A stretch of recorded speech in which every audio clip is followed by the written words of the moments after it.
So today, pag-uusapan natin kung ano ba yung mga pwede nating malaman, no? Kung bibili kayo ng bagong gitara or bagong mga gears sa RJ Guitars, no? So ito, parang kwento ko lang sa inyo kung paano ba ako namili sa RJ Guitars, no? Or kung ano ba yung mga pwede nating maiwasan or pwede nating maging tips kung mamimili tayo ng mga bagong gitara sa RJ Store, okay? So kwento ko lang, no? Meron akong 3 item na nabili sa RJ Guitars. So mamaya papakita natin yung mga yan.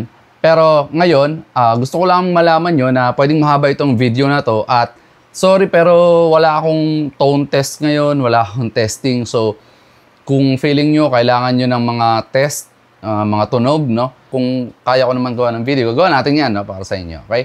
So disclaimer lang guys, no? Lahat ng binili kong item dito ay galing sa akin at hindi siya pinadala ng RJ sa akin, no? So talagang magiging transparent tong video na to. Lahat na nasabihin ko dito, opinion ko lang at hindi to ibig sabihin applicable sa lahat ng mga customers ng RJ Guitars, okay? So start na tayo. Yung pinakauna kong binili, ito. So yung Spark 40, no? Yan. Okay? So obviously, wala na laman. Ayan. Okay. So, medyo mabigat pala to. Spark 40. Okay. So, hindi ko alam kung ano-ano pa yung mga RJ stores na meron pang ganito. Pero, pwede nyo siyang makonsider. Okay. So, ito yung pinakaunang version. Hindi ito yung Spark 2, which is mas marami ng updates yun. At if I'm not mistaken, no, pareho lang siya ng presyo. No? Ang nangyari ito, binaba nila yung presyo nito para in case mag-carry ulit sila nung Spark, or which is yung Spark 2 or yung iba't ibang Spark products, Spark Mini, may mga ganun pa. Merong room para dito sa presyo nito, okay? So, I got it in white. Yan. Medyo mabigat. Okay? Tingnan natin konti. Zoom in. Okay. Yan, okay. So, ayan siya. Wala tayo munang review nito, pero kung gusto nyo review, pwede natin gawan, okay? Practice amp lang siya, so DC in, hindi siya battery powered. I know yung 2, yung sumunod dito, battery powered na siya. So ginagamitan siya ng ganitong USB cable, parang printer. Ayun, wala siyang line out, kaya bad news para sa mga gusto sana na ikabit to sa ibang mga gears nila, no? Pero ang alam ko, pwede naman mag-pedal din dito, hindi naman ganun kasama, no? So, pwede na rin siyang interface. Pwede nyo gamitin pang recording ng gitara. At the same time, practice amp na rin. Maganda rin yung software nila. May mga amps, may mga effects na pwedeng gamitin dyan. So, yan. Pwede natin gawa ng review kung gusto nyo, no? Practice amp lang yung binili ko kasi actually, bedroom musician lang naman ako. Hindi naman ako nalabas. So, yan lang muna yung kailangan ko as of now. Okay, para dun sa second item na binili ko sa RJ, actually, ito yung pinaka-first na reason kung bakit gusto kong bumili talaga dun sa RJ. Ito yon. Ayan. So, RJ na acoustic guitar. No? So, let me give you a story. So, let me give you a background story pagdating sa acoustics ng RJ Guitars. No? So, before, nagbayan sila ako ng mga gitara dati. Around 10 years ago. Parang mga 2015, 2016, ganyan. Pag nagbabayan sila ako ng mga gitara, lalo na acoustic, isa to sa mga iniiwasan ko, sorry RJ, isa to sa mga brand na iniiwasan ko kasi first, medyo hindi ganun kaganda yung quality nila. Yung tunog okay naman, pero yung quality talagang, alam mo yung hindi siya ganun kapulido. So I'd rather go with some Japanese brands na inimport dito sa Pinas na medyo may kamahalan ng konti. Again, this depends on your budget Kung meron ka namang budget sa mga, alam mo yung mas mataas na model ng RJ guitar, then go for it. Pero by that time, 10 years ago, siguro estudyante pa lang din ako noon. Ang hirap mag-recommend ng RJ na acoustic kasi ang taas ng action, baloktot yung neck. Puro ganun yung mga nakikita ko, no? Pero hindi to yung mga gitara na galing sa store. Yun yung usually nakikita ko sa mga second hand na mga gitara. Syempre, given the fact na second hand niya siya, gamit na siya, minsan kasi parang, alam mo yung pag bumili ka ng gitara, gusto mo pang matagalan. And yung mga gitara na yun, hindi ko alam kung gano'n nakatagal na gamit. Parang ang iniisip ko, bakit yung mga ibang gitara na galing sa Japan, no? Yung mga tinatapon sa Japan, tapos dinadampot bago binibenta dito. Bakit kahit gano'n, pagdating dito sa Pilipinas, konting action, konting ano lang sa truss rod, ang ayos na agad. Pero yung RJ, parang kahit anong gawin mo, parang hindi na maayos. Parang ganun yung naging impression ko before sa RJ na acoustic guitars. Okay? Fast forward to 2025, eto na tayo. Meron na tayong ganito. So, ayan. So, si Boss RJ, yung ating bossing. Yan, yung guitar hero natin dyan. Yan na lang yung logo nila, which is very minimal and sobrang ganda. Alam mo, meron lang laser etching dito ng konti. Ito. Yan. Engrave, di ko alam kung laser etch or hindi. Yan. Basta, malalim siya. Yan, nakakapa mo. So, yan. Ang ganda niya. So, premium siya. Tapos, ito, ang tawag dito. Preamp ba yan? Battery compartment. And then, dito yung kanilang jack input. And then, sana ang prefer ko, sana nandito na. No? Binding nila, plastic. Sobrang elegante naman tingnan. And, mahogany. Lahat. So, mahogany body, mahogany neck. Hindi mahogany yung tuner, syempre. Hindi ako ganun kagaling tumingin ng acoustic guitar, pero pagkahawak ko nito, sabi ko parang ang ganda na, premium na. Pero nagtaka lang ako bakit ganun, RJ. Medyo ang nipis na nung etong mga gilid, no. Hindi ko alam ang tawag dito eh, no. Medyo manipis na siya, no. Pati sa likod. Siguro for the weight, pwede. For the acoustics nung mismong tunog, baka pwedeng ganun. Dati pa nga meron nga yung plywood eh, di ba?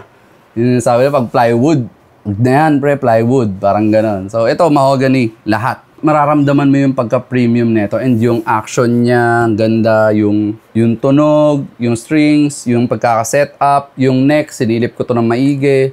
Yun, overall, I'm so happy with the quality nitong gitara to. Ano ba itong tawag dito? RJ Solid Series. Ito yung kanilang pure mahogany. Going back to the topic of purchasing decisions ninyo pagdating sa quality. Meron itong dalawa nito, okay? And this goes with the other item na sasabihin ko sa inyo later. Dalawang ganito, parehong-pareho. Tinest ko muna yung isa and maganda na siya.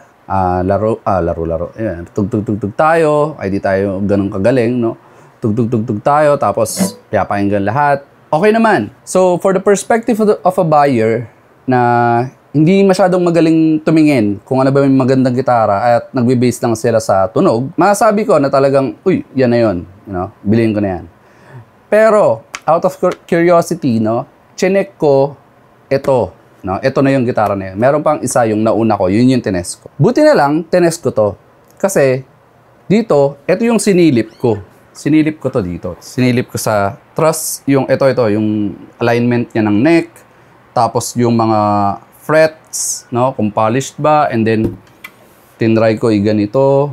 Alam mo yun, tingnan natin kung may mga matalas, mga ganyan. Yung mga natutunan ko dati, no. And yung action, syempre, ito parang okay naman to, no. Parang okay naman yung action niya. Actually, I'm so happy with the action ng gitara nito. Buti lang tinest ko to.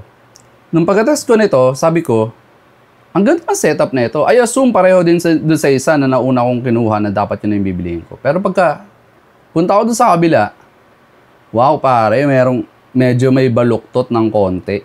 Medyo lang ha. Hindi ko, kayang-kaya yun ayusin. And yung action okay naman, pero meron siyang konting-konti. Parang may nag-bow ng konti. No? Hindi naman ganun siya ka-deal breaker, pero meron. And yung nut niya medyo nakaumbok, nakalabas. No? Mga ganun. Sabi ko, sir, kaya pa ba ayusin yan? Sabi niya, sabi niya, hindi, kunin lang yung isa. So, eto na yon, yung isa na yon. And pagkahawak ko na ito, sobrang ganda yan. Sobrang satisfied ako. Actually, for all the purchase that I made during that time, ito yung pinaka sulit. Sabi kong sulit kasi talagang sobrang happy ako dito sa purchase nito. No? Punta na tayo dun sa pangatlo. Okay? So, this is the third item that I purchased. Ito yung Tone Master Deluxe Plus. Ito yung kanilang iteration or kanilang attempt na gayahin ang PRS. Actually, nagkaroon ako ng iba-ibang mga klase ng gitara. Les Paul, Strat, Tele, meron akong jazz box dito, yung semi-hollow. Meron din mga super Strat. And isa sa hindi ko pa natatry is yung PRS. And ang sabi nila, combination daw siya ng Les Paul and ng Strat. And I would say, if you want a Strat, just purchase a Strat. Kung gusto nyo ng Les Paul, bili na lang din kayo ng Les Paul talaga. Kasi yung true feeling ng Strat, hindi mo makukuha dito. Yung true feeling ng Les Paul, pwedeng malapit, pero hindi pa rin siya talagang ganun. No? Merong hunky feeling yung tunog ng Les Paul na wala dito. Pero meron siyang sariling characteristic naman. Okay? And so far, wala akong masyadong nakitang review nito sa YouTube. No? Pero pwede natin siya reviewin some other time. But as of now, no, sabihin ko lang yung purchasing experience ko pagdating dito sa gitara na to. So first off, hindi ito yung napili ko na gitara. Hindi ito yung kulay. No? Meron isa pang gitara, which is yung same sila ng model. Okay?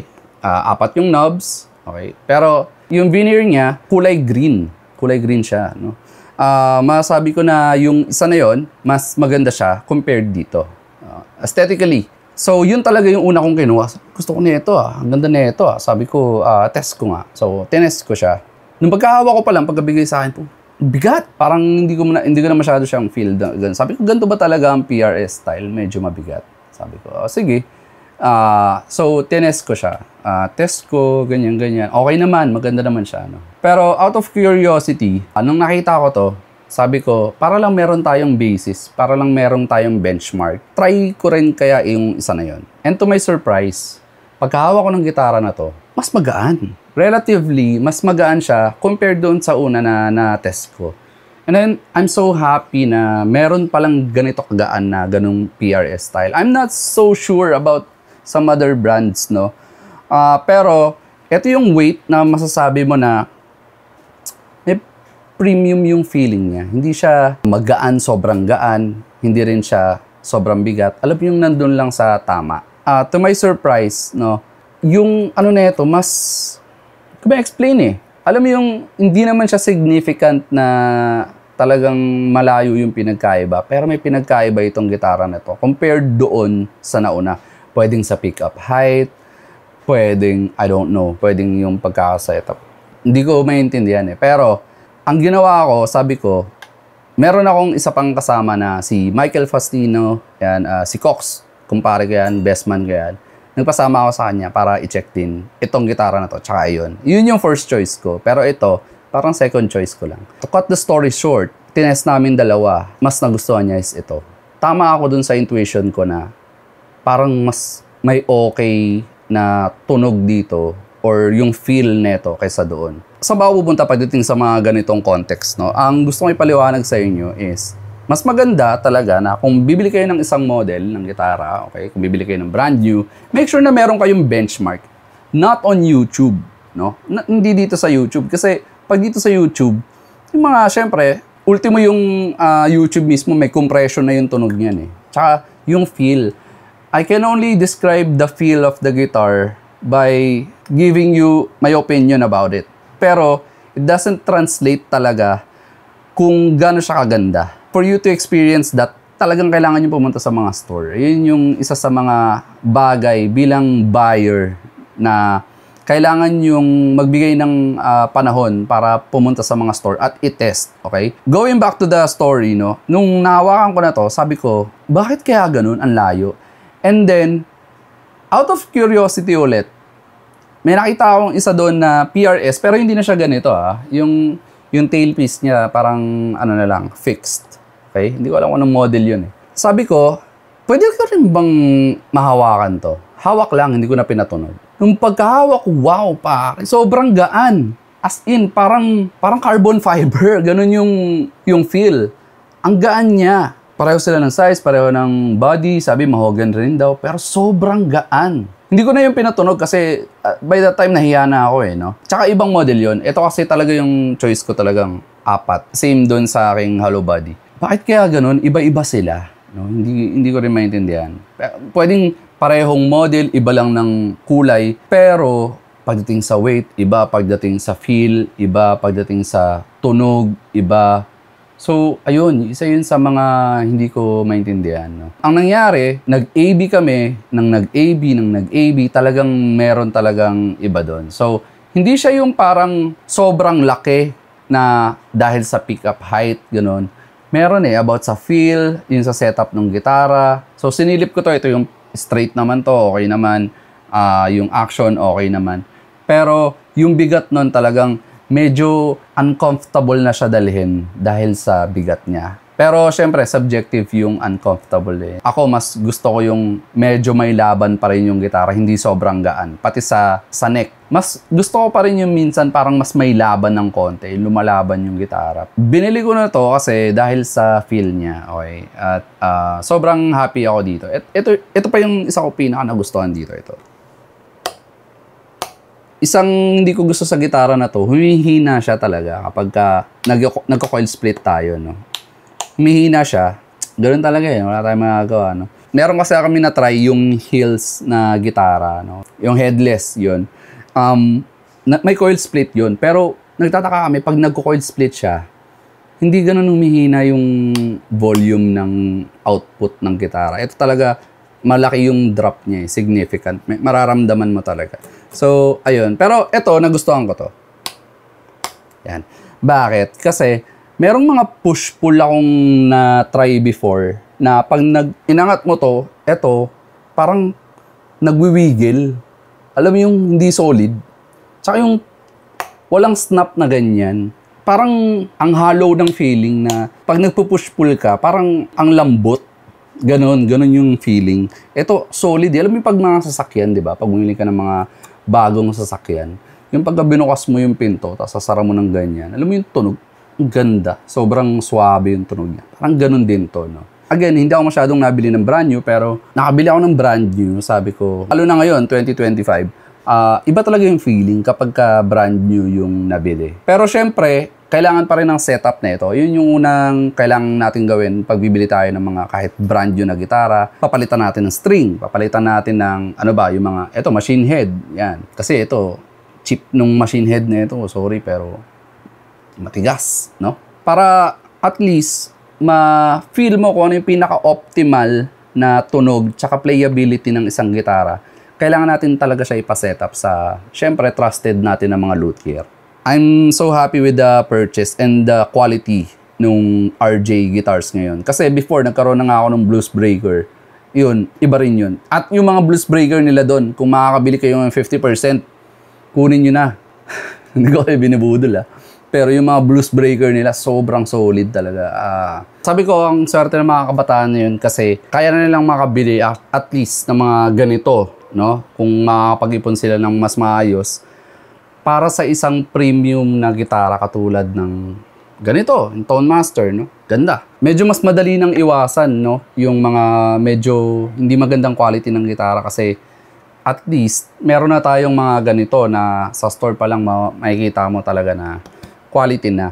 Yung mga second hand, I think kung second hand ang bibilihin nyo yung mga ganito, tingin ko, basta na setup, feeling ko goods yan. Kasi yung mga mahogany na ganito na mga mahogany neck, yung mga ganyan, matitibay itong mga to eh. So, isa yon sa mga deciding factor, kumbaga, para makakuha ng mga quality na mga gitara as of now, ngayon 2025. Ganda. Okay, so now let's talk about the overall experience pagdating dun sa pagbili ng gitara sa RJ Store, okay? So, bibigyan ko lang kayo ng context about me, no? So, 10 years akong hindi nag-gitara, no? 2015 yata ako huli na talagang nahilig sa pagigitara and by that time, napatigil ako kasi nag-shift ako ng tahabi ko which is tong photography, videography. Yung knowledge ko sa gitara talagang sobrang minimal na, no? Yung talagang updates, wala na akong alam sa updates. You can consider me as one of those guys na at least merong konting alam pero hindi na updated and I'm willing to learn naman sa YouTube yan. Comment kayo sa baba. Okay, masasabi ko, pagdating sa RJ Guitars as of now, talagang totoo yung sinasabi nila, tumaas nga yung quality ng manufacturing siguro, yung lahat.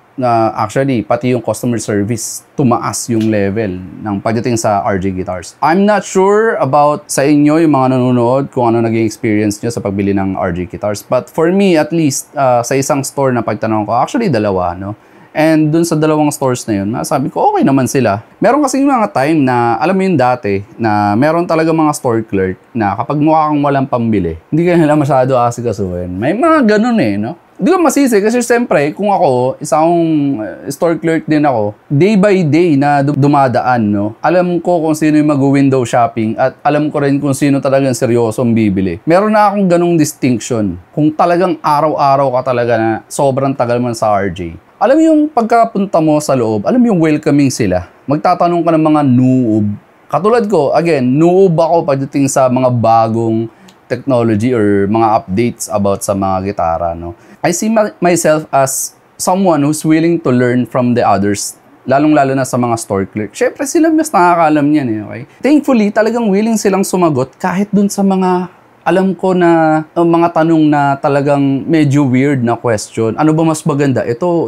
Yung mga ganun. Syempre, subjective yun, based sa pangangailangan mo, eh. Pero dahil store clerk sila, nagbibigay sila ng mga unbiased, mga opinion about sa kung ano yung pwede mong piliin based on your budget, based kung anong klaseng player ka ba. Ayun, siguro, as of now, pagdating sa customer service, yung buying experience pagdating sa RJ Store, nag-level up na din siya, no? Gumanda na yung pakikitungo nila sa mga tao, may pambili ka man o wala. Maybe it's subjective. Maybe hindi ganun pagdating sa ibang tao dun sa na-experience ko. Yung iba kasi, before, imbis na pumasok ako sa store para tumingin talaga nung... Actually, makikita mo, nasa labas ka, di ba? Yung glass door, makikita mo na yung mga naka-display na gitara. Pero dahil nakakahiya magtanong, hindi ka na napasok. No? Nakakahiya eh. Dahil mong pambili, ganun, dati. Pero ngayon, alam mo yung welcome ka dito kahit magtanong-tanong ka lang. Ganun, meron silang ganung feeling. And sobrang thankful ako dun. Kasi, again, yung nasa loob ako, yung iba, nasa labas, nahihiya sila pumasok. And meron dun mga estudyante na gusto lang magtanong, no? Talagang sinasagot nila.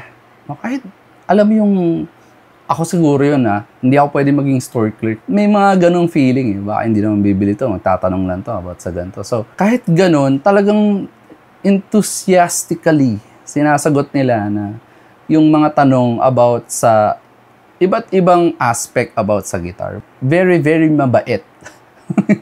They are very kind on giving this information to the consumers kung ano ba yung pwede nilang maging deciding factor kung sila ay magiging buyer din ng gitara, no? So, pwede kasi sila magtanong din sa Lyric, pwede sila magtanong din sa JB Store, pwede rin sila magtanong sa Fermata or online. Binibigyan talaga nila ng proper education yung mga gustong bumili, no? So ngayon, ano ba yung pwede kong mga maipayo sa inyo for buying gears, no? Kahit sa iba't ibang store, kahit Fermata man yan, ano ba, J-Craft, kahit ano. If you are eyeing on one item, okay, or one specific guitar, okay, make sure to test the other models as well. Or kahit hindi ibang model, kahit parehong model, itry nyo yung dalawang gitara na yun. I would assume na yung mga store clerks natin, alam din nila to. Kailangan yung i-test yung mga gitara. Hindi lang dahil curious kayo, kundi gusto nyo talagang tumingin ng talagang mas maayos na gitara. Yung kaibigan ko, yung kumpare ko, si Cook, sabi niya, kahit Fender pa yan, kahit Gibson, kapag bumili daw talaga niyan, mas maganda talaga kung itetest mo talaga. Alam mo yung bigat, hindi ganun kalayo yung diferensya eh. Pero alam mo yung mga small na mga intricate na mga details about sa gitara na to, mas magugustuhan mo tong gitara na to kaysa dito sa isa, kahit parehong model sila. Yung mga ganong buying techniques na mas maganda kung maglalabas ka lang din ng pera, no, itry mo na. Kasi kahit, alam mo yun, nakakahiya siya. Yeah. At the end of the day, you are a consumer. And as a consumer, it is your privilege, I think, na mag-test ng iba't ibang models at iba't ibang gitara. At karapatan mo rin syempre na mamili. Kaya ka nga mamimili. So, kailangan mo talagang mag-test. And whatever it is na maging deciding factor mo, dapat meron ka nun. So, let's say, for example, gusto mo tong kulay na to, pero yung playability nito mas maganda or mas maganda yung bigat na ito katulad ng nangyari sa Tone Master. Kapag meron kang mga ganon na deciding factor, mas makukuha mo yung gusto mong gitara based sa budget mo. For me, dapat hindi tayo mahiya na magtanong sa kanila, okay?